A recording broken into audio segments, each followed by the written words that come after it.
Tonight's bold accusation, Jodi stabbed first. We've got 12 jurors in studio, and you, our virtual jury, at HLNTV.com. Also, hashtag JodiJury. Guilty or not guilty if Jodi stabbed Travis first before she shot him?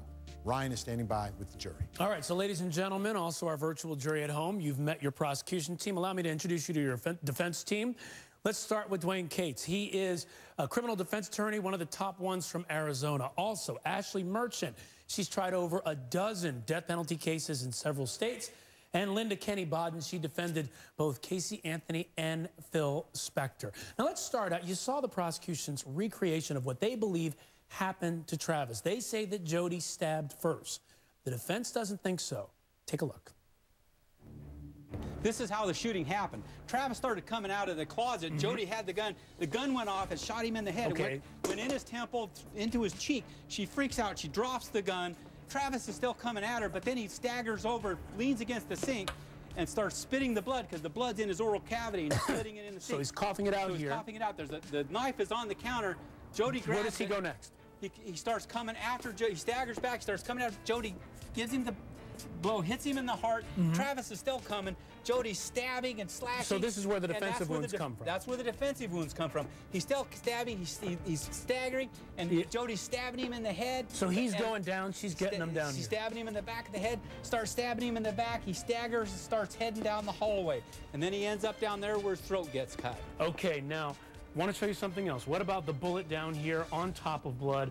What does that tell you? Because the prosecution says that means he was stabbed first. Well, it doesn't mean that because the bullet, just exactly like you said, the bullet's on top of blood. It's not in blood. If it would have landed in fresh blood, which it would have had to if he were stabbed first, the bullet would be down in the blood. It would be stuck in the blood. If you look at the pictures and if you listen to the ME, the bullet is sitting on top of dried blood. And what does the blood on the sink tell you about shooting versus stabbing? Well, like I said before, the bullet went in this angle, which made blood go into the oral cavity, which means he's spitting blood. Everybody says this is where he's spitting blood into the sink. Now, if you're stabbed in the heart, now we know the throat was cut at the end of the hall, but if you were stabbed in the heart, you wouldn't be spitting blood. Okay, so that's the defensive side of the story. Linda Kenny Bodden, tell the jury why you believe Jodi was not stabbed first.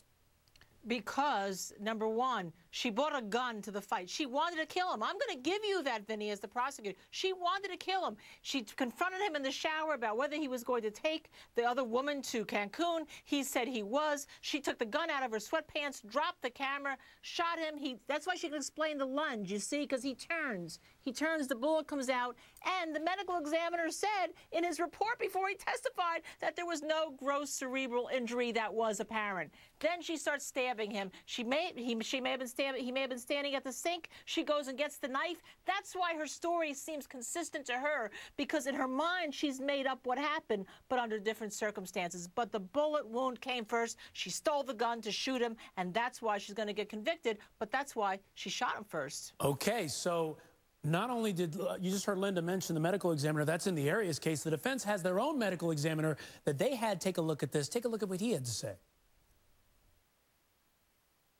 The entry and exit point would have put the gunshot wound through the frontal area of the brain, which is called the frontal lobe.